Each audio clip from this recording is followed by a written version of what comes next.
So, bagong-bago po yung topic natin, discipleship. So, recap lang po, what is discipleship? Pag sinabi pong discipleship, o pagiging isang paggawa ng disipulo, ano po ang kaibahan ng isang disciple sa isang believer? Magkaiba po ba ang disciple or believer? Pag sinabing disipulo ka ni Kristo at naniniwala kay Kristo, magkaiba po ba yun?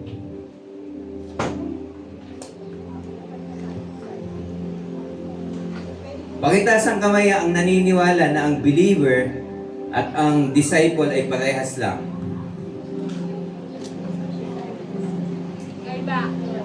Pakitaas naman ang kamay ang naniniwala na magkaiba yun. Spelling pa lang, teacher. Letter D yung isa letter B ang simula. Magkaiba ba ang disciple? Isulat natin. Baka hindi lang ako maunawaan sa aking pagsasalita. A disciple and a believer, magkaiba po ba yan? Spelling magkaiba. Okay. Magkaiba daw sa spelling. Pag sinabi mong, ikaw ba ay disciple ni Christ o isang believer ni Christ? Magkaiba. Naku, magkaiba daw. Pag sinabi bang disciple, ano ba yung ginagawa ng isang disciple? Nagdi-disciple. Ano ba ibig sabihin ng nagdi-disciple? Magko-convert. Nagbabahagi. So, ang isa bang nagbabahagi ay hindi naniniwala? Naniniwala. So, magkaiba po ba ang believer at ang disciple? Okay. So, dagdagan pa natin, pahirapan natin. How about a follower? Is a follower of Jesus Christ different from a believer of Jesus Christ and a disciple of Jesus Christ? Nakapollow sa FB. Nakafollow. Pwede kasi nakafollow ka, pero what does follow means? Sunod lang pero wala puso. So yung believer may puso, walang sunod? Ang hirap no? Kasi po kaya tayo nahihirapan, kala natin na iba-iba. But when it comes to the context of being a disciple of Jesus, being a believer of Jesus Christ, and a follower of Jesus Christ, wala pong pinagkaiba yan. Kasi ang isang mananampalataya sa isip, sabi niyo nga po, sa isip, sa salita, at sa gawa. Ibig sabihin, yung buong pagkatao, kaisa po ng ating Panginoon. Kaya kung ano yung tinitibok-tibok-tibok-tibok ng kanyang puso, yun din ang tinitibok-tibok-tibok-tibok ng puso mo. So in short, hindi pa pwedeng, ang tinatawag nila, half-baked o ang tawag doon, ninja Christian. Kumbaga, depende sa sitwasyon yung pagiging mananampalataya. Hindi pwedeng Kristiyano ka ngayon dahil Sunday at nasa service ka, pero pagdating sa bahay, hindi ka na Kristiyano. So, ang isang disciple, believer, follower, pare-parehas po yan kahit saan mo siya ilagay. Bakit? Pagkatao po kasi ang pinag-uusapan dito. Ano bang ibig sabihin ng pagsunod po sa ating Panginoon? Lagi po yung ini-emphasize ng Scripture, especially nang dumating po ang ating Panginoon, the first preaching na ginawa niya, sabi niya, repent, for the kingdom of God is at hand. Ibig sabihin, nandito na ang paghahari ng Panginoon. What does it mean to follow and walk in the kingdom of God? Yun po yung essence ng pagdi-disciple. And all to the ministries po ni Jesus Christ. Ang isang common na talagang dinidevelop niya sa mga tagasunod po niya is maunawaan po yung mga salita po ng ating Panginoon. Lagi po siyang gumagawa ng kaparaanan, nagbabahagi ng storya, whether parables, whether in the form of rebukes sa mga Pariseo. Lagi po niyang goal is itama yung pagkakaunawa. Because when you have the wrong ideas kung ano po yung salita ng ating Panginoon, mali din po yung may sasabuhay nila. That's why it is a mission of the Lord na maunawaan natin yung salita niya. And it is our common mission na ipaunawa din po sa iba. Kasi kung ang essence po ng pagdi-disciple is just to share a scripture at sabi mo, nagbahagi na ako, therefore, disciple na ako. Uy, sinare ko sa kanya yung Romans 6:23. Therefore, evangelize na ako. So, if ganun level po yung ibig sabihin natin ng pagiging disciple, maybe we are reducing it to a level of binababa natin sa isang level na kung saan hindi ma-achieve yung tunay na hangarin ng Diyos. Okay? So, bago mo ibahagi ang isang bagay, okay, dapat makita siya sa buhay. But it doesn't limit us. Hindi ibig sabihin na, hindi pa siya fully nangyayari sa akin, so hindi muna ako magdi-disciple. Hindi din po siya ganun. Kailan po ako magti-teach ng kids pag may kids na ako? Kailan po ako magka-counsel ng couple kapag ba may asawa na? Kasi laging sasabihin, kulang ka pa, wala ka namang experience dyan, wala ka namang baby, wala ka pa naman asawa. So anong karapatan mo magturo? So babalikan po natin yung essence, babalik tayo sa tatlo.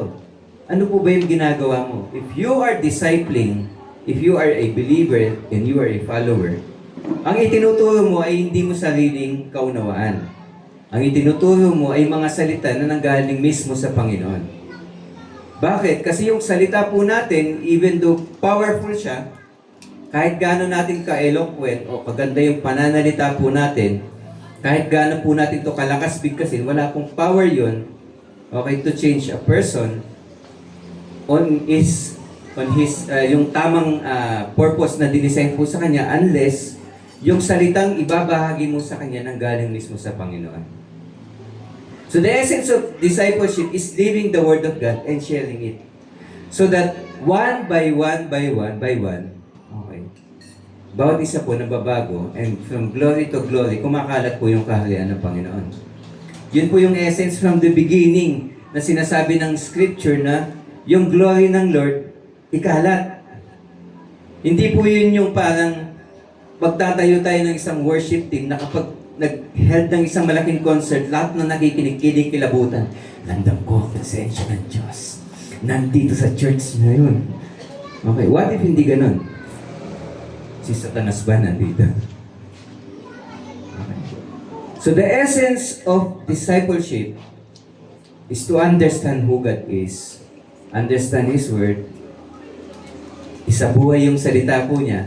Kasi every time na yung salita niya nagiging totoo sa iyo, mahirap po ba mag-disciple? Madaling magkwento ng iba, pero para paniwalaan ka, mas maganda yung kwento ng Diyos sa buhay mo. Hindi nila pwedeng sabihin, di naman totoo yan eh. Bakit? Testimony siya eh. So yun yung essence ng pagdi-disciple. Ngayon, pag nag-disciple ka ba, tinatanong ka, wala. Nag-graduate po ba kayo sa Bible School? Anong karapatan niyo pong mag-disciple? Minsan may gagawa po sa inyo nun. But, ulitin po natin, discipleship, being a believer and being a follower, ano po bang credentials ang dapat na meron ka para gawin mo yun? Sinasabi nga ng Scripture, para hiyain yung mga may karunungan at nakapag-aral, ang ginamit ng Lord are those people na may ordinary po na hanap buhay. Manggagawa, tax collector, yung mga kinaayawan. Why? To emphasize, it's not their words, it's not yung pinag-aralan po nila yung mahalaga. Ang importante dito, yung salita ng Panginoon. Alamin ang salita ng Panginoon, isabuhay at ibahagi. Madali lang po, di ba? Ginagawa po ba? Inaalam po ba ang salita ng Diyos? Tuwing Sunday. How about every day? Isinasabuhay po ba ang salita ng Diyos? Ang hirap, no? Hindi siya mahirap. Mahirap siya kasi hindi siya laging ginagawa. Pero kapag lagi mong ginagawa ang isang bagay, dadali yan. Subukan niyo po mag-exercise. Napakahirap ng unang beses ka lang babalik sa pag-exercise. Lagi kang may maiisip na dahilan. Sakit-sakto mo. Pahinga muna. Okay? Tsaka na lang, yung exercise ko na yun talaga nabanat naman yung katawan ko pang 1 week na na-exercise yun. Lagi po tayong may dahilan na bumalik po sa dati. But if something is ginagawa natin at naging habit po siya, madali na lang po siya. Okay? Lahat ng bagay na patuloy natin ginagawa, unti-unti dumadali po siya. Parang bisikleta. Ang unang padyak po yun yung pinakamabigat. Pero kapag umandar na po yung bisikleta, kasi nagbike ako kanina, hindi nyo ako nakita. No? Pag umandar na yan, magaan na po yung pedal, pag-pedal. Pero yung unang bigat, why? Kasi at a state of rest ka. Lahat ng bagay na nagsimula sa hindi paggalaw, mabigat yung unang galaw. Kaya nandun yung talagang determinasyon, courage. Pero bakit natin pinag-uusapan yan? It is because ang topic natin is about not the 12 disciple. Tulad po ng topic last time, it is not about Moses. It is about the Kumadrona, yung nilalampasan na istorya. Ganun din po ito 72. These 72 disciples na tinawag po ni Jesus Christ were sent. Sabihin nyo nga po, sent. Send. Yung salitang sent is the same word as mission. Sabihin nyo nga po, mission. Misho. A Latin word na ang ibig sabihin po sa English, mission. Sent. An apostle is a sent person. Ibig sabihin, isinugo. Kapag ikaw ay isinugo, ikaw ay isang misyonaryo. Ibig sabihin, you are being sent for a certain purpose. So kung ikaw po ay isang mananampalataya, ano ka ngayon? Hindi ka lang disciple, hindi ka lang believer, hindi ka lang follower, ikaw ay isang missionary. Ang galing niya naman. Missionary. And every mission has a Nari. purpose. O sige, sisingit ko yung pinanood ko sundalo. Alam niyo po sa mga sundalo, okay, pag binigyan sila ng purpose, they will execute it at sisiguraduhin nilang mapupulfill nila yung mission. Wala siyang lugar na kung saan siya mag-i-stay. In short, willing ka ba na bayaran yung cost, yung sacrifice? Laging tinetest ng Lord yung heart ng isang gustong sumunod sa Kanya. Sabi pa nung isa, Lord, sasama ko sa iyo. Pero wait lang, wait lang. Wait lang, sabi ng disciple. Ililibing ko muna yung tatay ko. Sabi ni Jesus, let the dead bury their own dead. Sabi naman ng isa, wait lang Lord, ayusin ko pa kasi yung mga alaga kong hayop. Walang mag-aalaga sa kanila. Naalala ngayon ni Jesus Christ yung time ni Elijah and Elisha. Nung tinawag ni Elijah si Elisha, sabi niya, Elisha, sumunod ka sa akin. Tinawag niya bilang kanyang magiging anak o magiging disciple, rapid. Sinabi yun ni Elisha, kasi si Elisha mayaman po siya. Marami siyang alagang hayop. So ginamit ni Lord Jesus Christ yung story na yun. No, kung ever tayo nasusunod ka sa Lord, pero inaalala mo yung mga bagay na importante sa iyo, it will hinder you sa pag-fulfill ng tinatawag po na mission. Alam niyo po ba yan yung may excess baggage? Paano ka makikipagpapasok sa isang bagong relasyon kung meron kang karelasyon dati na hindi kayo nagkaroon ng closure? Paano ka aakyat ng grade 2 kung hindi ka pasado ng grade 1? Lagi dapat may closure. Lagi dapat nakukumpleto mo yung isang bagay o madedetach ka sa isang bagay bago ka kumanek. Paano ka susunod sa Panginoon kung sumusunod ka din kay Satan? Napakahirap po nun. Nai-split ka. Di ko ba? Ganon din po ang isang mananampalataya. Sabihin natin, sumusunod sa Diyos, pero sumusunod din po sa kaaway. Sabi ng Lord, abante. Sabi ng kaaway, atras. Sino susundin mo? Dali naman, Lord. Depende kung saan masaya. Di ba? Pag masaya sa kaway muna. Magsusorry na lang ako after. Di ba?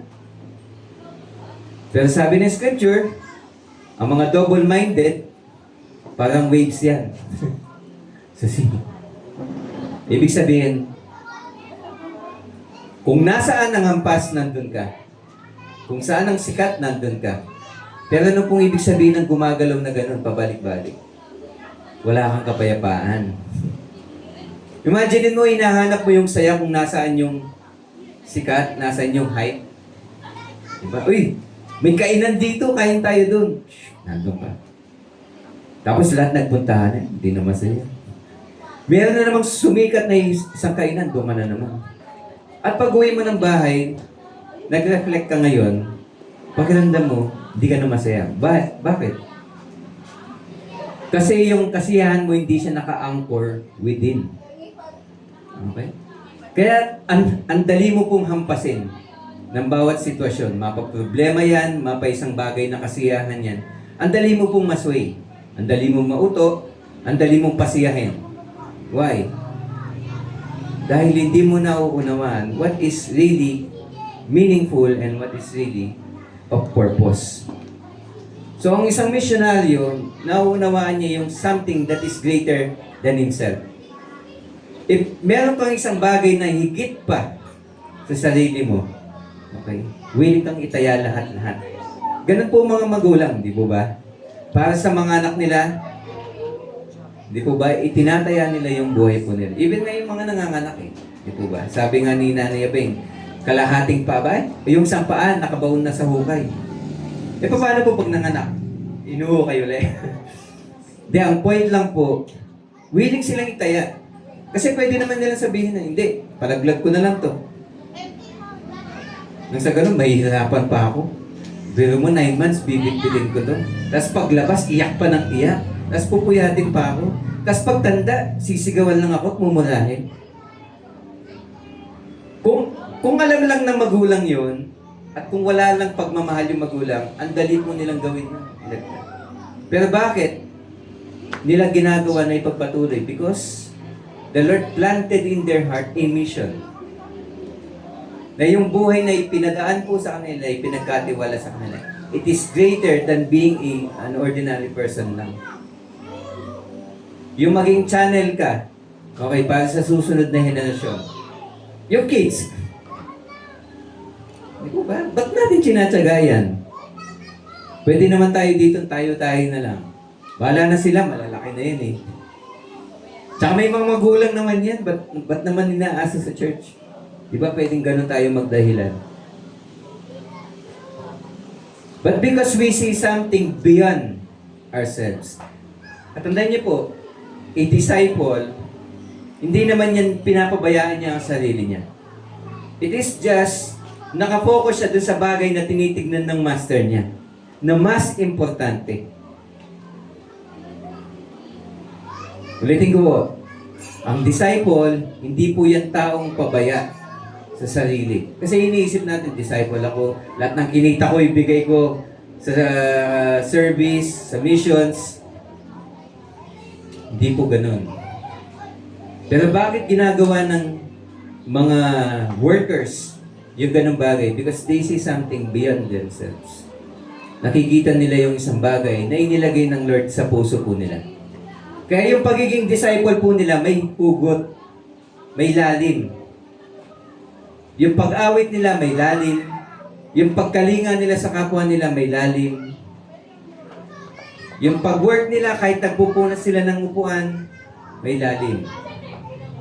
Bakit po? It is because yung ginagawa po nila, higit po sa pansarili. Tatandaan niyo po, kapag ang disciple, ang believer, ang follower, ang missionary, itinuon niya po ang kanyang paningin sa sarili lang po, masasacrifice po yung mission po niya.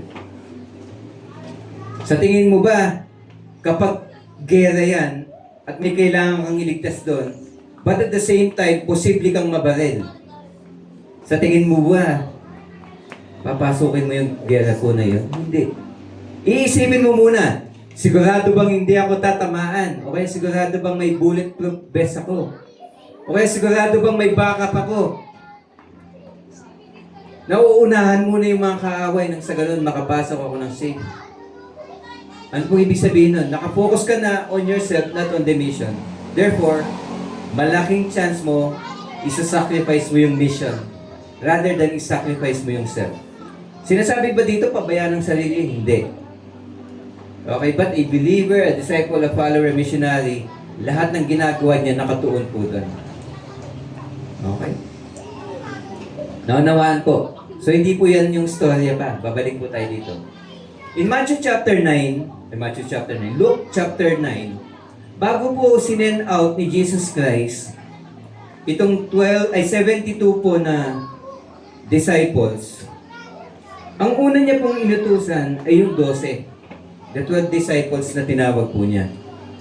Sabi po sa Luke chapter 9 verse 1, and after he summoned or called out the 12, he gave them power and authority over all demons to heal sicknesses, and he sent them to preach the kingdom of God and heal the diseases. And he said to them, you must take nothing for the journey, neither staff, knapsack o kaya bag, nor bread nor money, nor for each to have 2 prayer shawls. And whatever house you would enter, you must remain there, and you must come and go out from there. And as many as must remain there, you must come and go out from there. As many as would not take you in when you come out from that city, shake the dust from your feet in testimony against them. And after they left, they were going to the region, bringing good news and healing everywhere. Nung tinawag daw po yung 12, may mission po sila. Sabihin nyo nga po mission. They were also sent. Sino po ba yung 12 disciples? Kabisado po ba? Hindi naman kailangan kabisado. Pero meron po silang mission. Ibig sabihin ng mission, they were also sent. So tignan po natin yung pattern na sinabi ng scripture, paano po sila tinawag. Una po, kilala na po kung sino yung disciple. Di po ba sabi, after he summoned, ibig sabihin ng summon, called. Pag sinabing called, you were called by your name. Parang tinawag po, Tito po. Summoning po yun. Di po ba? Tinawag ka sa iyong pangalan. And then, ang sabi ng scripture, Jesus Christ gave them power. Sabi nyo nga po, power and authority.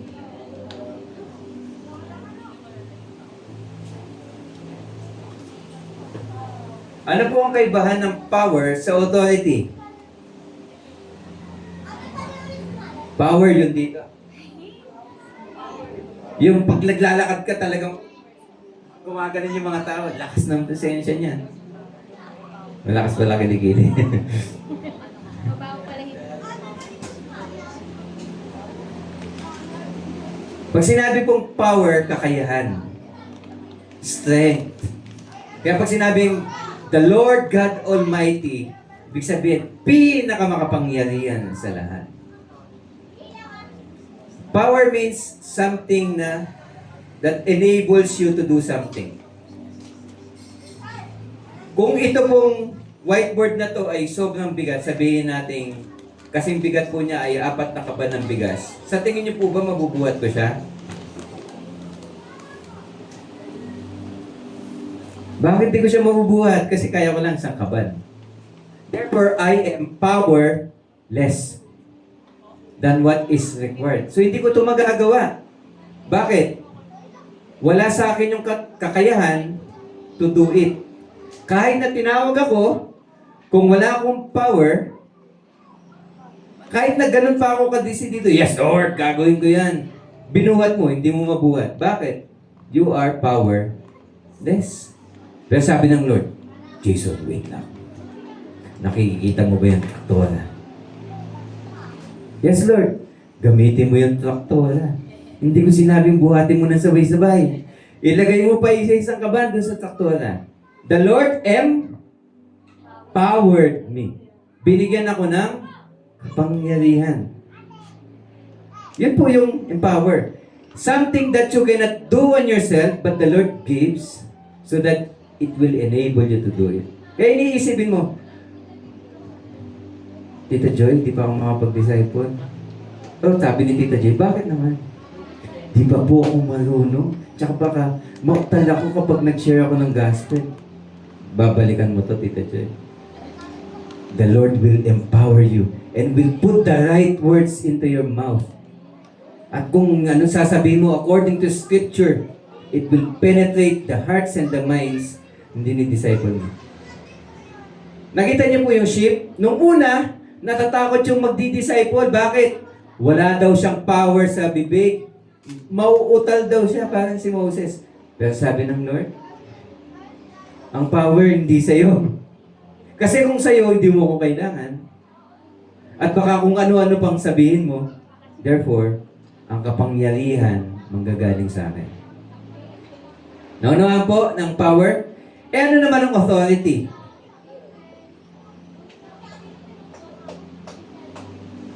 Pag pumasok ako sa bahay ni Tita Joy, nag-share ako ng kung ano-ano. Tapos di naman nila ako kilala. Sa tingin mo, anong gagawin sa akin ni Tita Bo? Palalabasin ako. Sino ka? Pero pag ikaw ay someone in authority, ano pong ibig sabihin nun? You are an, sisimula sa letter A.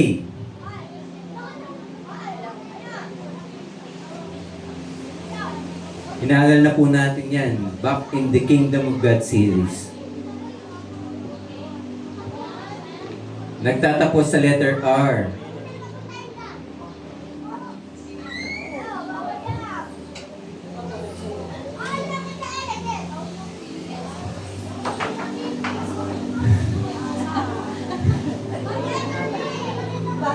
Ambassador. Ang galing niya. Ambassador. Tama po ba spelling ko? Double S yun, di ba? So pag sinabing ambassador, kinatawan. So tayo po, may mga ambassador po tayo sa iba't ibang bansa. Ganon din po yung mga iba't ibang bansa. May ambassador po sila dito sa bansa po natin. Tulad pag, in-example natin before, pag kukuha ka ng visa, saan ka kukuha ng visa? O ng authority to enter that country? Kasi ang bawat tao po, bawat lahi, may kanya-kanya po siyang bansa. Doon sa sarili niyang bansa, as long as na-qualified siya, but I can authorize. Example sa kids, kaya pa ba namin magturo ng kids? Hindi. But we authorize yung youth to do it. It is as if we are doing it sa pamamagitan po nila. Yun yung ibig sabihin ng authority. May susi ako ng bahay. Sino lang makakapagbukas ng susi? Di ba kami? Ay, ng bahay, di ba kami? Kasi, nasa akin yung susi. Nakikita niyo ba? Hindi, nanditawa ko siya. Hindi niya lang siya. Invisible kasi yung kinabi. Pero kapag binigay ko kay Sab yung susi, anong ibig sabihin nun? I authorize Sab. As if si Sab ang may-ari ng bahay. Kasi kung sino yung may susi, siya may authority. Sa school, sino nag-aaral dito? May ID ba kayo? Ako wala akong ID sa school nyo. Pwede ba akong pumasok? Bawal. Ang dami mo pang dadaan ng proseso para i-authorize ka. Pero ikaw, hindi mo na kakailangan ganyanin. Makita lang na nakasabit sa'yo yung ID ng school na yon. Ibig sabihin, you are authorized. Ano po ba yung power and authority na sinabi ng scripture na binasa natin kanina? You have the power and authority over demons and over kung ano man po yung uneasiness na nilalagay po nitong mundo. Pwedeng diseases, sicknesses, wrong relationships, wrong mindsets. Sinasabi ng scripture na binasa natin, nung tinawag ka ng Panginoon, hindi ka niya tinawag dahil maalam ka. Hindi ka niya tinawag dahil malakas kang tao. Tinawag ka niya dahil i-empower ka niya at i-authorize ka niya na gawin yung pinapagawa. Babalikan mo ngayon, ano ba yung pinapagawa? Tanggalin yung demonic forces sa influences, na nag-i-influensya ng mali sa mga taong pinapadaan ng Lord sa buhay mo. Pamilya man yan, kaibigan man yan, office mate man yan, schoolmate man yan, okay? You have that power sa pamamagitan po ng ating Panginoon to speak the truth. Hindi po ba yun isang magandang bagay ng pagiging disciple. Kasi iniisip natin, pag sinabing disciple, kailangan ko mag-set ng time, mag-share ng word sa kanya. When you set an example of how to live properly, okay, kung paano mabuhay according to God's word, you are already teaching someone. Madali kasing sabihin na, anak, magbasa ka ng word. Tapos everyday ng buhay ninyo, ni minsan hindi ka nakita ng anak mo na nagbukas ng Bible. How can you teach that child na magbasa ng Bible? Imposible yun.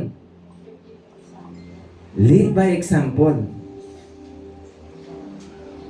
Kaya po, papansinin niyo po ang Panginoon, pag nagtuturo siya, sinasabuhay niya muna. Okay. Especially kapag contrary dun sa o taliwas dun sa kinagisnan po nila. Papakita niya muna how to do it. Then sasabihin niya yung lesson why. Kasi madaling sabihin, during that time na nagtanong sa kanya, Lord, sino ba yung neighbor ko? Madali namang sabihin, dito sa story na to, yung neighbor mo yung Samaritan. But, hindi nila makukuha yung story. Pwedeng sabihin ng Lord, ang neighbor mo naman talaga yung Pariseo, yung mga leaders of the law, teachers of the law, even yung mga kaaway mo, neighbor mo din yan. Pero hindi nila magigets ang story unless the Lord will penetrate sa kung ano yung kaisipan na umiikot na sa kanila. Ganun po ginagawa ng Lord na paggamit ng power and authority. Ginagamit niya po yung katotohanan nang sa ganun yung maling pag-iisip, maling pamumuhay, may isa tama. At gagawin po yun ng bawat isang disciple. Okay? So balikan lang natin itong mission ng 12. Ang sabi po dun sa binasa nating scripture, they will also preach. Part ng mission po nila, bakit sila isinugo, they must preach and heal. Ano yung preach po nila? Kaharian ng Diyos. The kingdom of God or the kingdom of heaven. Imagine po medyo delikado po yung gagawin nila because that time, pinamumunuan po sila ng mga Romano. At sa mga Romano, ang tumatayong emperor o hari, si Julius Caesar. Kaya para mag-preach ka ng kaharian na hindi si Caesar, medyo delikado. Kaya nga, nung si Jesus Christ, nasa harapan na siya ni Poncio Pilato, tinatanong siya, nasa bakarian mo? Diba? It is a conversation between two kings. Si Pontius Pilate bilang governor at that place, he is representing Julius Caesar. Tatandaan niyo po, ang authority, it means representation. Hindi kaya pumunta ni Julius doon, parang close sa Julius Caesar, kaya yung kinatawan po niya, yung mangungusap on his behalf. Kasi, ito bang kingdom na sinasabing pinamumunuan mo, taliwas ba yan sa kingdom na pinamumunuan namin? If yes, you are our enemy. Dahil sa isang kaharian, iisa lang ang hari. Tatandaan niyo po yun. Hindi pwedeng same kingdom, dalawa hari.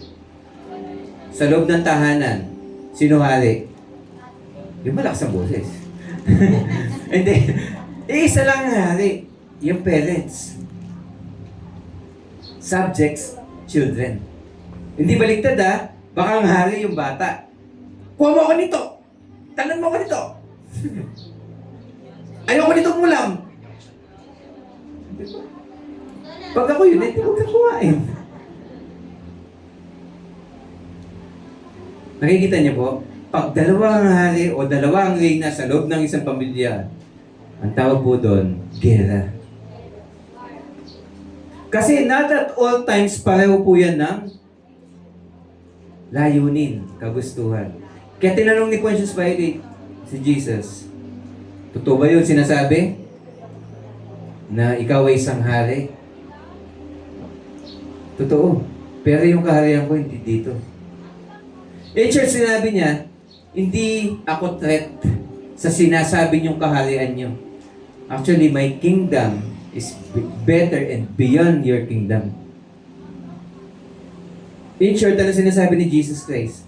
Sa totoo lang, kaya kayo nakaupo dyan dahil sa kaharian ko. Kung hindi pinahintulot ng Ama na kayo ang maghari dyan, wala kayo ngayon.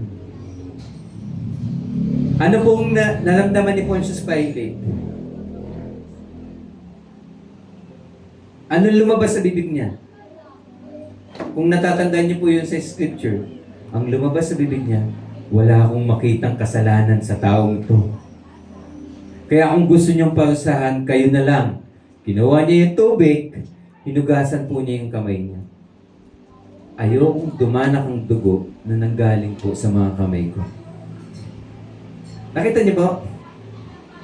Kasi in a kingdom, okay, pag ikaw ay napasa ilalim ng isang kingdom, kung ano po yung kalooban ng hari, bababa yun to the level of its citizens. Kaya yung sinasabi ni Jesus Christ sa mga disciple, i-preach nyo yung kingdom, ang pinipreach po doon, hindi yung preaching of what is worship, how to make disciples. Hindi. Ang pinipreach doon, ang paghahari ng Diyos. Because nauunawaan po nila yung konsepto ng kingdom.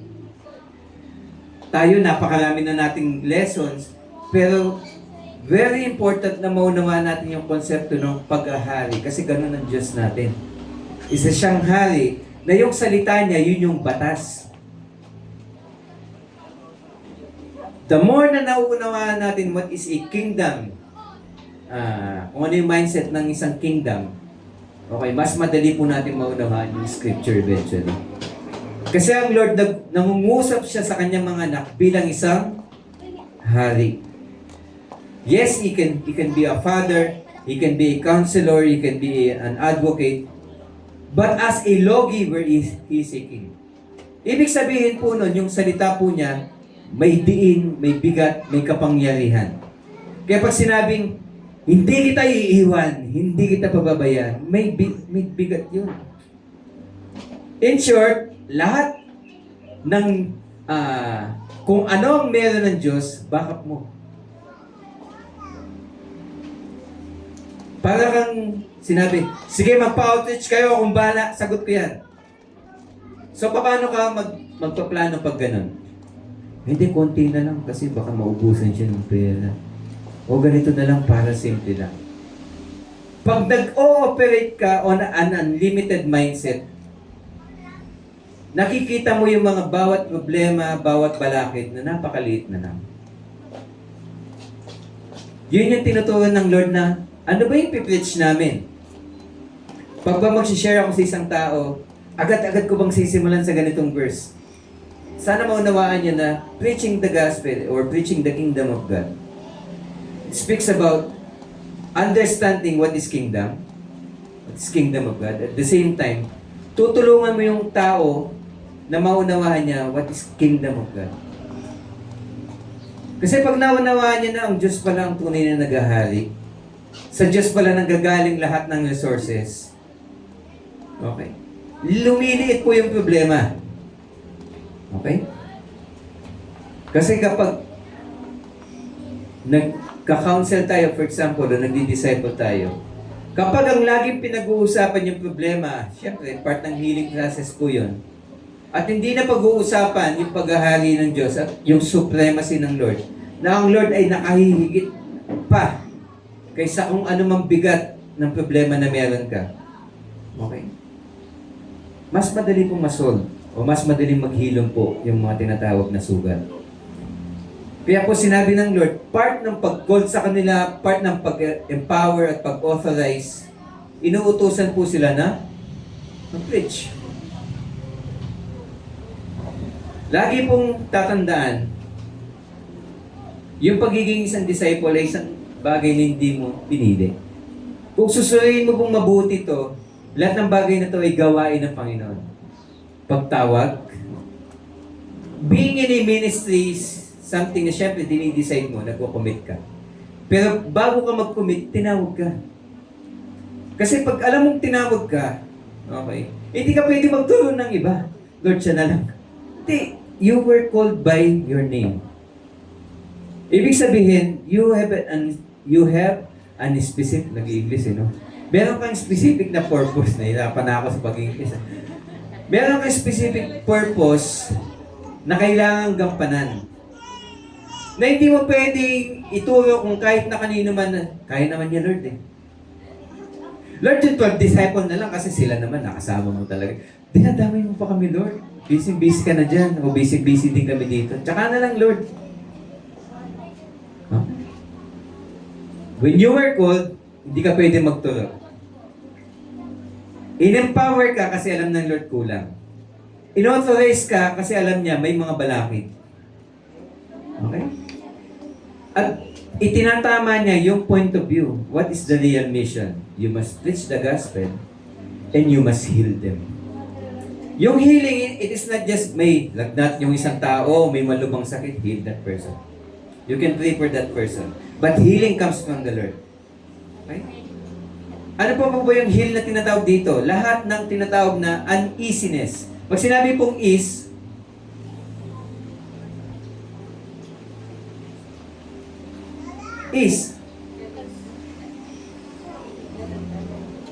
ano po ba yung sabihin ng is? Parang na East, as in east, north, south, east, west. Isa. O sige, para mas madali. Katunog, peace. Naunawan niyo po ba yung sabi ng peace? Pag ang isang bagay at peace siya, hindi siya stable siya.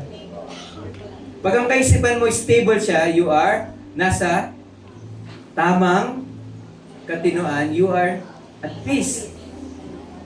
Pag magulo ang isip mo, as if hindi ka makapag-isip ng tama, anong nararamdaman mo? Unease. Kapag naging permanent, this is. Huwag niyo kakalimutan po yan. Representative ka ng Lord, kaya unang gagawin mo bago ka lumapit, Lord, tanggalin mo kung anumang ako na nagnanais mangibabaw sa sitwasyon na to. Okay? May I decrease and may you increase. Tulad ng sinabi po ni John the Baptist. Yes, sinimulan ko yung mission, but this is not my mission. This is your mission, Lord. I am just a partaker of this work. Lord, yung nararamdaman niya, nararanasan niya, it is beyond my power, it is beyond my control, but nandun ako to speak to that person bilang kinatawan mo, bilang kamay mo. Okay? I will extend my hand to that person, I will pray to him, and may your words with the power and the authority to heal that person, I will speak to that person. Kaya natatandaan niyo po ano sinasabi ng Romans, ng Galatians about the gospel of God. Sabi ni Pablo, I am not ashamed. Sabi niyo nga po, I am not ashamed. Pag sinabi pong ashamed, hindi lang yan nahihiya. I am not doubtful. Sabi mo nga po, I am not doubtful. Na itong sasabihin ko, ay baka hindi siya ganun ka-effective. Na yung pinagpipray ko at ang binabahagi kong salita, baka powerless siya. No? Pag sinabi pong I am not ashamed, in short, I am confident na itong gospel na ibinabahagi ko sa iyo, it has the power to bring salvation. Yung pinipreach na gospel, na karya ng Diyos, it has the power to heal. Ano man pong pinagdadaanan mo sa buhay, physical, emotional, mental, spiritual, financial, okay.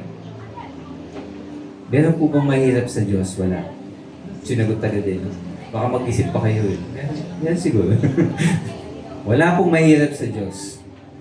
Pag sinabi niya pong preach the gospel, sinasabi niya yun dahil confident. Gusto niyo po ba lumapit sa isang doktor, tapos yung sinasabi ng doktor, hindi siya sigurado? Paano kapag nag-preach ka ng gospel? Huwag kang mag-alala. Siguro si Lord, mahal naman tayo ng Lord eh. Baka pagalingin ka naman niya. Hindi ka sigurado eh. So, ba't ako magtitiwala? Kung ikaw mismo, hindi ka sigurado, ba't mo ako pipilitin na maging sigurado sa sinasabi mo? Kaya, when you preach the gospel, preach it. Okay. As if yung life mo nakataya doon. Huwag lang i-preach mo dahil ganun siya pinreach nung narinig mo. Kung gaano ka-powerful siya magsalita. Minsan kasi ginagaya natin yung ibang tao, di ba? Paano nila sabihin? For the wages of sin is death! Kala mo powerful dahil ganun mo sinabi. Pero iintindihin mo yung bagay na yun, yung sinabi. Sabi, yung kabayaran ng kasalanan ay kamatayan. Nandun yung power.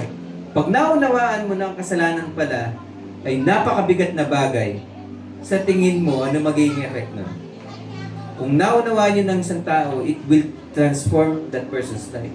Magre-repent yung tao na yun. Why? Kasi naunawaan niya yung bigat ng kahulugan ng salita. Hindi dahil sumigaw yung tao. Minsan iniisip natin, the way to preach or the way to disciple or share the word, kailangan powerful ang pagkakasabi. Babalik tayo. In-empower tayo. Hindi natin ginagamit ang Lord as an option or backup. Na kapag out of control na natin ang isang bagay, Lord, ikaw na. Hirap na to. No. Lagi tayong binabalik ng Lord, tinawag lang kita, mission ko to. Kailangan ko ng kinatawan. Alam nga naman ako pumunta sa lahat. Dinedelegate ko sa iyo yung mission. Okay? Pero nandun ako. Ano nga po? Matthew 28, 19 to 20, kung hindi kakamali. Nung tinawag niya yung mga disciples bago siya umakit sa Ama. Okay. Go and make disciples of all nations, baptizing them in the name of the Father, the Son, and the Holy Spirit, teaching them to obey everything I have commanded you. And surely, sino si Shirley? I will be with you always to the very end. Meron bang disciple na nag-iisa? Pag umaasa sa sariling disciple, mag-iisa yon. Kasi kahit kasama niya ang Lord, di niya papansinin. Pero kapag ang disciple, naunawa niya, he is just a believer. I am just following. Ibig sabihin, may nauuna sa akin, I am just following. Therefore, makikita, not about me. Ininsulto ka, it's not me. If you rejected me in the words that I'm declaring na galing sa Panginoon, it's not me. Sinaktan ako, Lord. Gusto ko lang naman mag-share ng word. Para sa Kanya naman yun, Lord. Pero hindi siya nakikinig. I remind you, those who accepted me, or those who accepted you, accepted me. Those who reject you, rejected me. And those who reject me, sabi ni Jesus, they rejected the Father. Bakit? Ang Ama isinugo ang anak. Ang anak isinugo tayo. Nakikita niyo po yung authority, yung pagpasa ng authority. Sabi ng Ama kay Jesus, o anak, eto susi. Sabi ni Jesus sa mga disciple, o mga anak, eto susi. Bitbit natin ngayon yung susi so that those people can be healed. Ngayon, pag sabi nila, ayoko nga. Papapasukin mo ko sa kaharian na yan, baka ang dami ng bagay na hindi ko na magagawa. Ang dami nung magiging bawal. Tapos gusto mo, pumasok ako sa kaharian na yan. Ayoko nga. When they rejected, sa tingin mo ba, kung ikaw ay may malubhang sakit, tapos yung tanging kagalingan mo nasa loob ng hospital na yon, sa tingin mo ba gagaling ka? Lahat, hinihikaya ka na, pasok ka na, sige na, hayaan mo na yung mga doktor na gumutin ka. Hindi! When they rejected you, it is as if they rejected the doctors. Tama? And when they rejected the doctors, you rejected the healing. Kaya kung iisipin mo, ano ba ang goal ng isang disciple? To live a life one person at a time. Kaya kapag ikaw naranasan mo yung kapayapaan na to, Huwag sana kapag dedo na tayo. Yung kapayapaan na kahit buhay ka, alam mo na ang Diyos nandiyan sa tabi mo. Rest in peace. Dalawa na yung pahinga. Kapayapaan. Hindi, rest in the Lord. RITL. Okay. Yung kapahingaan kasi nasa Kanya. Yes, mahirap. Hindi naman sinasabing hindi ka nadadanas ng pagsubok. Kasi yun po yung common notions na ang hirap naman sa pagiging Kristyano, sabi nila, pag na kay Lord ka, di ka iiwan, di ka pagbabayaan. Lalong dumami yung problema ko. Kaya mag-Michael Jackson na lang ako. Anong ibig sabihin nun? Backslide. Balik sa dati. Napakahirap ngayon lumapit uli ng tao na yan sa Panginoon. Why? Naranasan na niya pero hindi niya nakasama ang Lord. Dahil lahat ng ibinigay sa kanya are just rituals. But they do not transform the person. Why? Ang nagtatransform ng tao, ang may power is the gospel ng ating Panginoon. Yung kapangyarihan ng Lord, inilagay niya sa kanyang salita. Kaya ba't natin yun ipagkakait sa anak natin, sa kapwa natin, kaibigan natin, kaopisina natin? In your own little ways, unti-unti niyo pong i-inject. Sa mga habits ninyo, everyday sana nakikita kayo nagbabasa ng Word. Hindi dahil magtuturo ka sa BS, kaya nagbabasa, or ikaw ang nakasay na preacher. Makita sa'yo na you need to do it. Kasi pag ang isang bagay kailangan mong gawin, alam ko, importante yung ibang dapat gawin, pero importante din to. Nakataya ang buhay ko dito, nakataya ang buhay ng bawat taong ipinagkatiwala ng Diyos sa akin sa mga salitang to.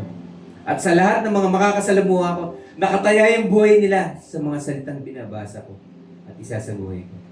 Yun yung essence ng pagiging disciple. Mahirap, di ba? Hindi naman siya madali, di ba? Pero walang ibang masasarap.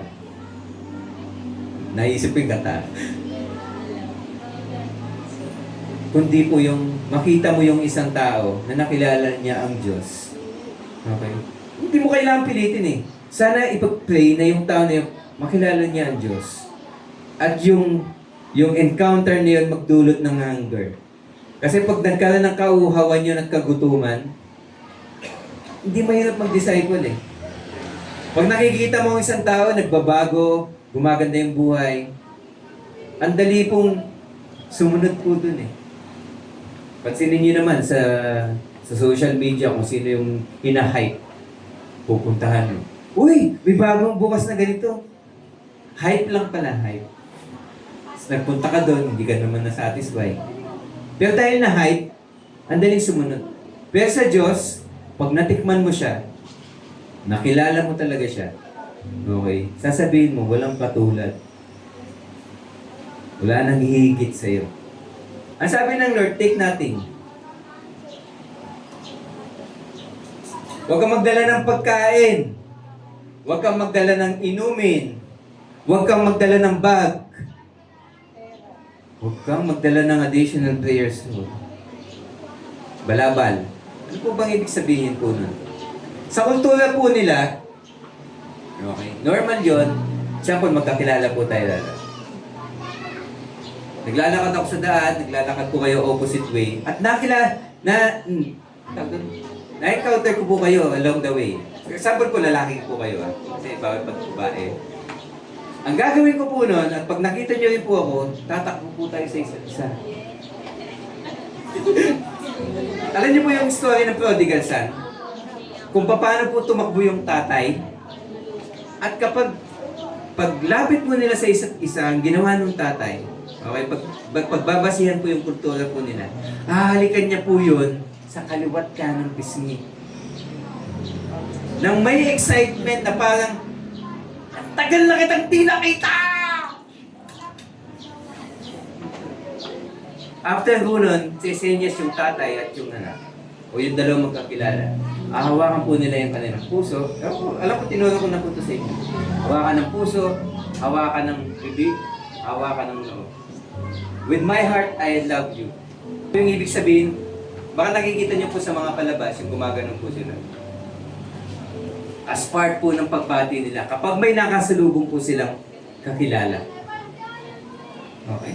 Pero sabi ng Lord, yung ganung bagay, yung gagawin. Why? Kasi every time, part ng culture po nila, pag may magkakilala na nagtagpo sa daan, kailangan po nilang alamin kung ano yung kalagayan po ng tao na yun. Oh, kumusta na po kayo? Kumusta na po si ganyan? Sana po maayos po ang kalagayan po ninyo.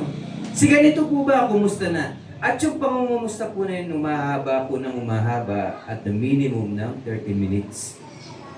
Imagine mo kung ikaw ay disciple, habang ikaw ay sinugo ng Lord, ang dami mong nakilala, kailangan mong gawin yun kasi pag hindi, ang tawag sa'yo bastos. Magagalit. Tayo po, di ba?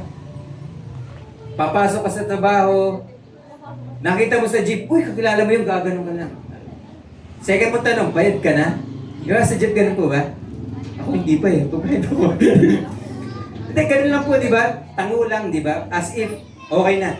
Sa kanila po, pag ganun ang ginawa mo, bastos ka. Hindi mo man lang inalam kung anong kalagayan ko at hindi mo man lang ako binigyan ng pagkakataon na alamin. Talagang. Sabi ng scripture, salute no man on the way. Ibig sabihin po nun, huwag ka na magipagkwentuhan pa. Bakit po yun sinabi ng Lord na huwag ka magdala ng pagkain, huwag ka na makipagbatian sa mga makakasalubong mo sa daan, huwag ka na magdala ng extra sandalyas o ng balabal. Pinapakita po ng Lord, dadala ng pagkain yung disciple. Lord, bawal po ba kami kumain, Lord? Hindi. Lord, bawal ba kami magdala ng sandalyas? Ang hirap naman maglakad. Wala namang grab nun, Lord. Walang taxi, walang jeep. Ang mga mayayaman lang may kamelyo. Eh kami naglalakad lang. Minsan ang lakad, hindi lang po oras. Araw. Ganun ang biyahe po noon. Kaya makikita mo ang discipleship, it is not just helping the other person. It is building yung trust mo sa Panginoon. Okay? Maunawaan ito ng mga nagdi-disciple. Naranasan niyo na po ba? Especially sila Ninang nung sinishare po nila. Nagdi-disciple sila ng mga tao na sila mismo wala po silang pamasahe. Nasa Dubai po sila. Wala silang kakainin or yung budgeted talaga yung pera po nila. Pero bakit nila ginagawa? They understand the mission. Pinabayaan ba sila ng Lord? Pero pwede ba nilang i-daylan kay Lord John? Lord, wala akong kakainin, pag-uunahin ko pa yan. Ang dali kasing mag-back out kapag may reason ka na to do it eh. Lord, paano naman ako? Inaalala mo yung tao na yun na may ganitong kalagayan. I-bless siya, ipag-pray siya. Lord, sabi mo, huwag kang magdala ng pagkain.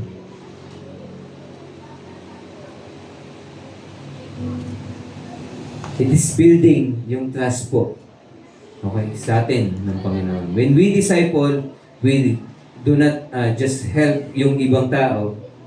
The Lord is also helping us na i-build po yung faith sa Kanya o yung trust sa Kanya. Kasi sabi ng Lord, yung lahat ng taong pupuntahan mo, kapag winelcome ka nila, para nila akong winelcome.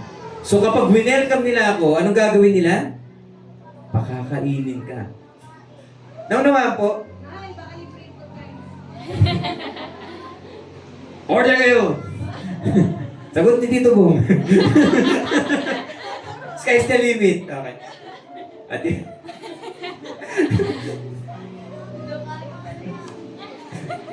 Okay. Naman niyo po, babalikan mo ito, authority. Kapag tinanggap ka ng isang tao dahil kilala niya kung sino yung nagpadala sa iyo, paano kayo tuturing ng tao na yon? Ituturing niya as if yung tao ini-expect niya, yun yung dumating.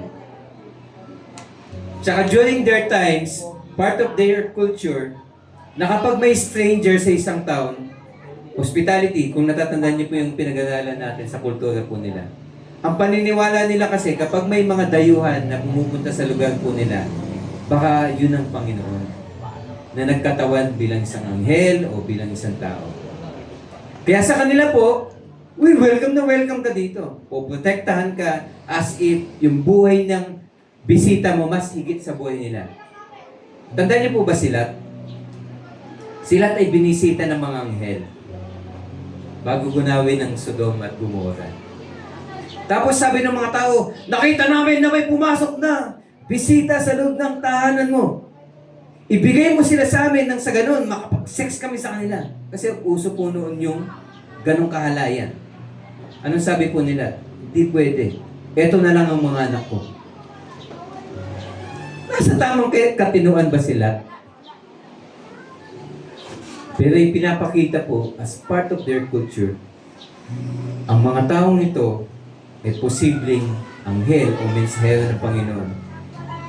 And to protect them, dahil sila'y pumasok sa aking household, they are under my protection. Pananagutan ko sila. Therefore, itinataya ko yung buhay ko, buhay ng aking household. Ma-preserve lang sila.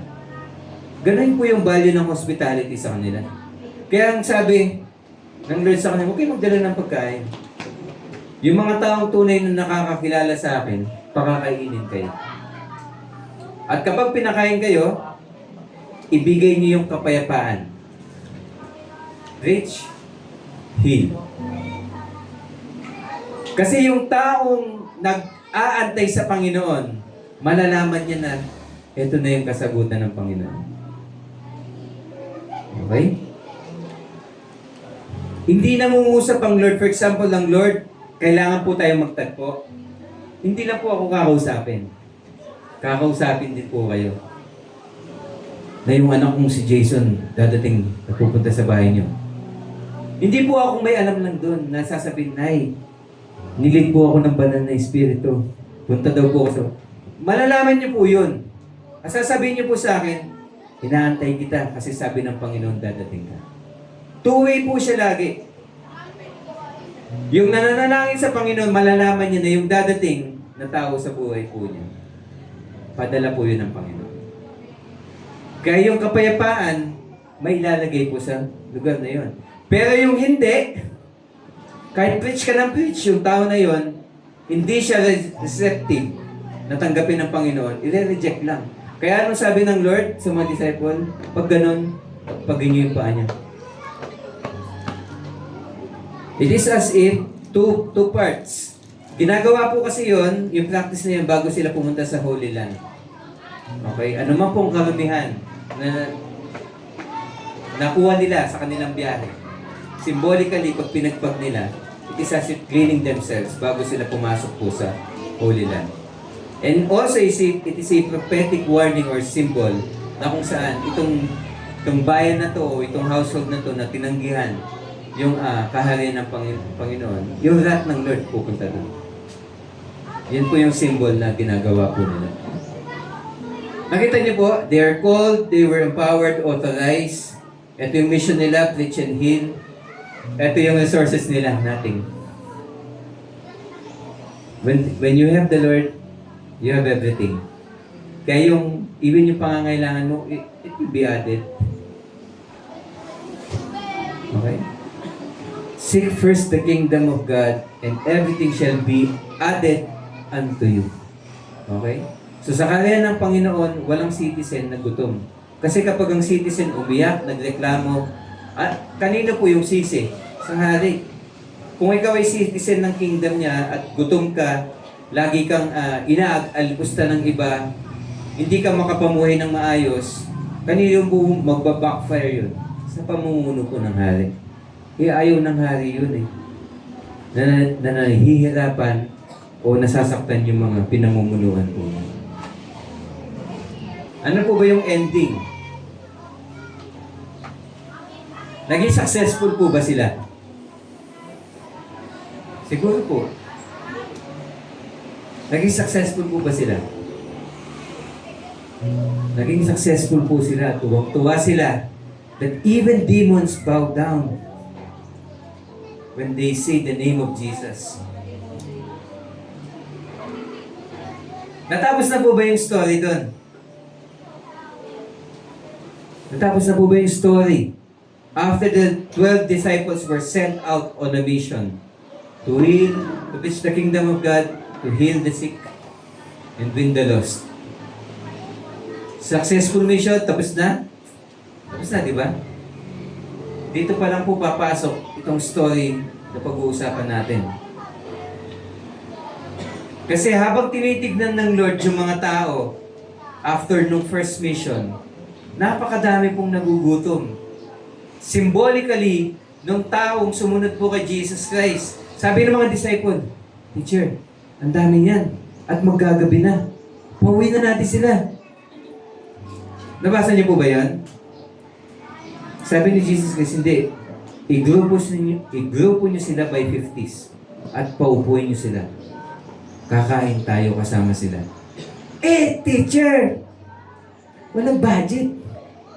Tsaka yung bibilan ng pagkain ng layo. Habang may time pa, pauwi na. Long story short, pumasok po yung bata na may dalang tinapay at isda.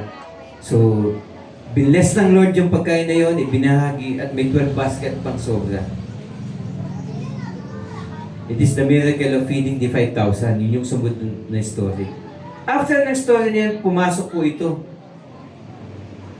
Dinescribe ngayon ng Lord na itong mga anak ko na to ay parang mga tupang walang shepherd. Gutom na gutom sila. They are very lost. At wala man lang, hindi man lang sila, in a way, maabutan. Okay, ng ating Panginoon. Sinong sinend out ng Lord? Tinawag niya ba ulit yung 12? Imaginin mo, kung isang tao o isang disciple o yung 12 disciple, i-divide dun sa 5,000. Paano po yun gagawin? Paano makakapag-missions yung ang mga disciples sa ganung karaming tao at maging sustainable o patuloy-tuloy? Mahirap po. In the same manner, imagine niyo po yung leaders dito sa church. Yun lahat ang gagawa ng mga gampanin. Burden. Minsan may iinis. Dinaaten. Madali naman kasi mo sabihin na busy muna kasi may kailangan lang gawin. Pag dumanas po sila na parang unbearable na to. Tapos dito sa leaders, wala namang ganun, di ba? Pag nabe-burden po kayo, sabihin niyo po agad. Dagdagan pa natin. Ibig sabihin, you're doing something good. And kailangan lang pong i-share yung burden. Huwag salohin. Okay? Sinend out ngayon tong 72.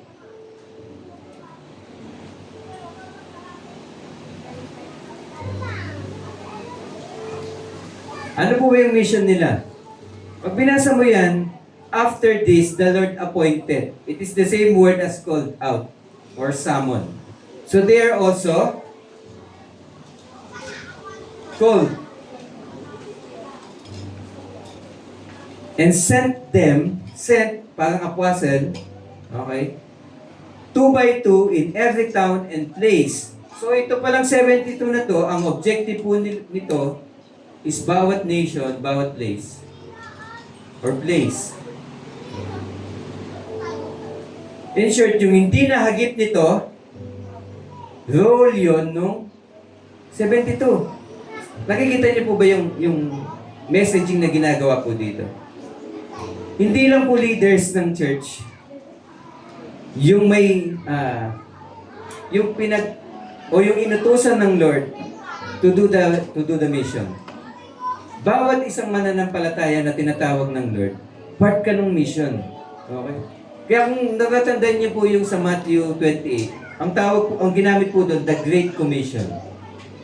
Hindi po yung commission na kita. Paano na po spell? Double M po ba yun?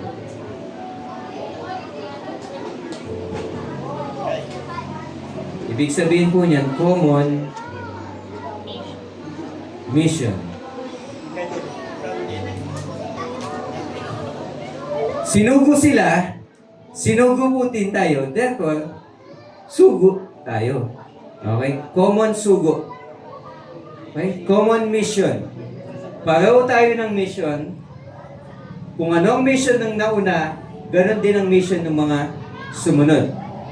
Kung ano ang mission ng mga nag-lead, ganon din ang mission ng mga sumunod na mag-lead. So yung 12 na disciples na nauna sa mission, yung mga sumunod na tinawag ni Jesus Christ, same mission ang binigay. Tinawag po sila, they were, ginroup sila by twos, and He said to them, the harvest is plentiful, but the laborers are few. Bakit po sinabi ng Lord doon? Tandaan niyo po yung supply and demand.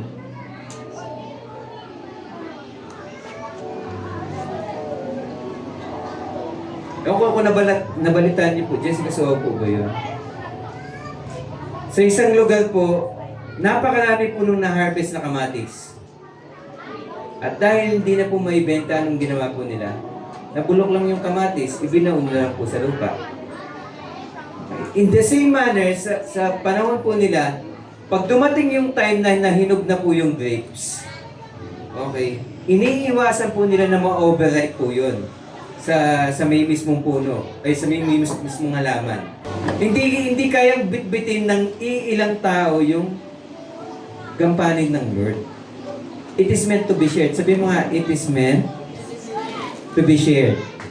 Kaya yung pagiging disciple, trabaho yan ng katabi mo. Tulad mo yung katabi mo. Hindi lang ako. Sabi mo, hindi lang ako. Eh, ikaw naman nag-sign up dyan eh. Ikaw lang nag-commit yan. Sabi mo, hindi lang ako. Kaya yung pagdi-disciple, hindi ako pwedeng pumunta sa loob ng classroom nyo, ako magdi-disciple dun sa classmate mo. Ikaw yun. Sabi mo, part ka nung 72. Kung may SAP 44, may disciple 72. Okay? Mission natin lahat yun. Kung naunawaan po natin na tinawag po tayo ng Panginoon, siyempre minsan sabihin mo, hindi ko po kaya kung ako mag-isa. May option na binigay ng Lord. O, tig-dalawa, by twos. Nang sa ganun, magpalakasan kayo, magtulungan kayo. Anong ginawa po ng Lord? Pinapaalala sa kanila, napakalaki ng work, hindi ito kakayanin ng ilan lang. Magtawag tayo ng extra hand to do it. Ang sabi pa ng Lord, I am sending you out as lambs in the midst of wolves. Alam nyo, itong mission na to, hindi to playground. Ang pinag-uusapan dito, buhay. Buhay nyo at buhay ng mga taong may impact ng pag-preach ng gospel. Same manner, sabi, huwag kayong magdala. Take nothing.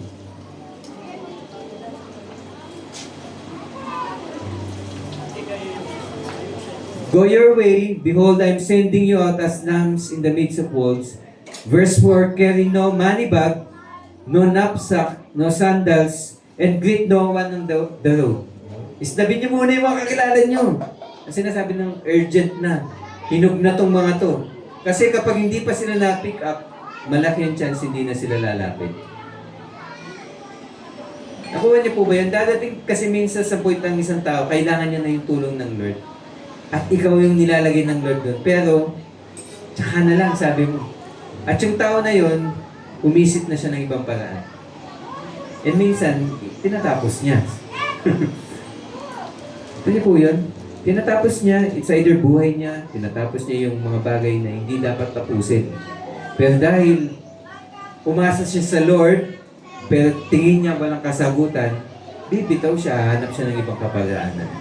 Ganon din po yung sinasabi dito ng Lord. Have that kind of eyes and heart to see yung pangangailangan ng tao and to understand yung sense of urgency.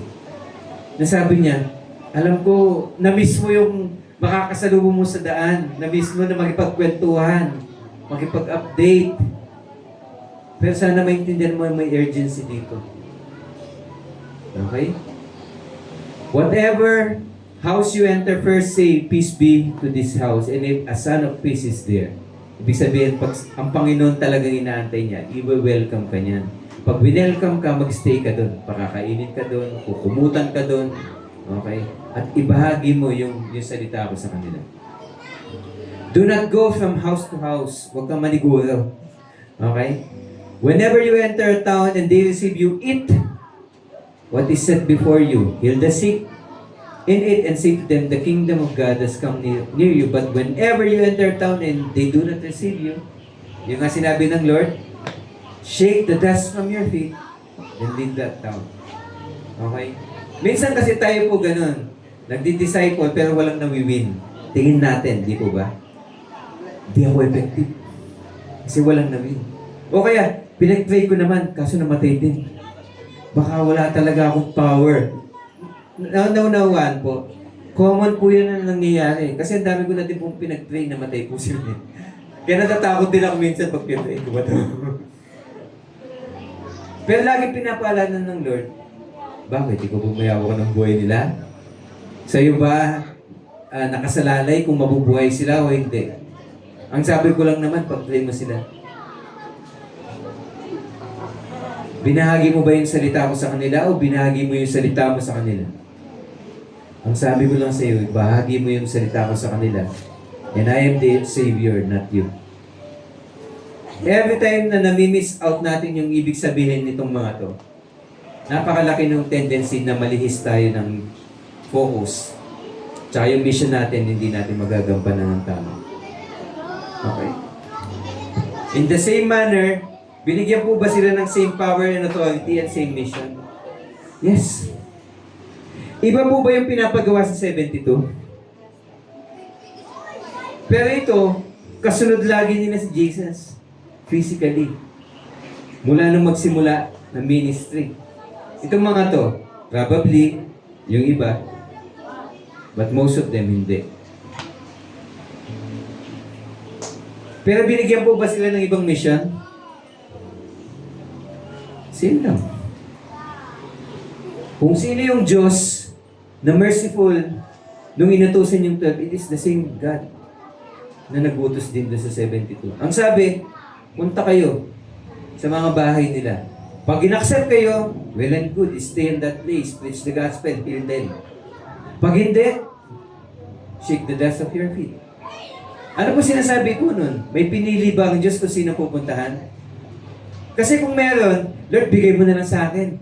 Turo mo ako dun sa mga pamilya at mga tao na kapag nag-preach ako dun, mawiwin sila. Walang ganun. Kasi sinasabi ng Bible, God is a merciful God. Ine-extend niya yung love niya, grace niya, mercy niya sa bawat isa. Pero nakanino po yung rason bakit hindi sila nawiwin? Yung reception po ng heart nila. Kaya walang makakapagsabi sa Lord na, Lord, pinabayaan mo kami. Hindi. Nilalahat ng Lord eh. Kaya kung hindi mo man nawin yung tao, it's not about you. Hindi ikaw ang nireject, kundi yung nagpadala sa'yo. Tatandaan niyo po yun. Okay? You have been sent by the Lord. Second, aside from the common mission, aside from the common mission and the yung mercy ng ating Panginoon, ano pa po ba yung matututunan natin? Yung binanggit po natin kanina. Yung discipleship is a dual purpose act. Binabago tayo ng Lord, ini-increase yung faith natin as we do it, but at the same time, ginagamit tayo ng vessel nang sa ganun, may padala po yung gospel na nagbibigay o yung may kapangyarihan na hihil po yung isang tao. Kasi nandun po ang salvation eh. Okay? Walang ibang way for a person to be saved other than dun sa gospel ng ating Panginoon. Okay? So yun po yung bit-bit natin. Kung ikaw ay, imaginein mo, pupunta ka sa isang bayan.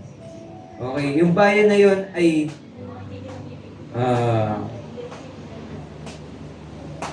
may isang malalang sakit na kalat. Epidemya, sabihin natin. Pero ikaw may dala kang mga injections na may gamot na magiging susi para i-save po sila. Sa tingin mo po ba may hiya ka? O magiging tawag doon, mawawalan ka ng confidence to do it? If you know na yung bit-bit mo, may kapangyarihan siya to heal those people, hindi ka mahihiya. And hindi ka tawag doon? magdadalawang isip o mag-aalinlangan kung magiging effective ba. Magiging effective yun pag tinanggap. Tama? Pero pag tinreject, hindi ikaw yung nag-reject. At hindi mo yung kahinaan o hindi mo yung kasalanan. So, sana maintindihan po natin, being a disciple, privilege po natin na magamit po tayo ng Lord.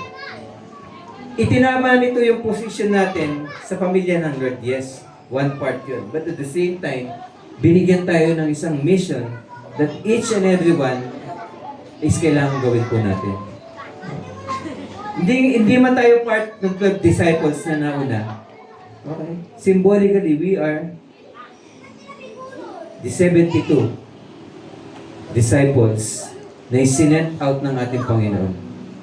Having the same mission, same calling, same power and authority, dahil ang banal na Espiritu noon is the same Holy Spirit now na ibinibigay po sa mga mananampalataya. May common mission tayo to preach and heal. And inaatasan tayo ng Lord, huwag kang manangan sa sarili mong kakayahan, but trust in the Lord with all of your heart. And lean not on your own understanding. Ang Lord ang bahala po sa atin. Ang Lord po ang makakasama natin.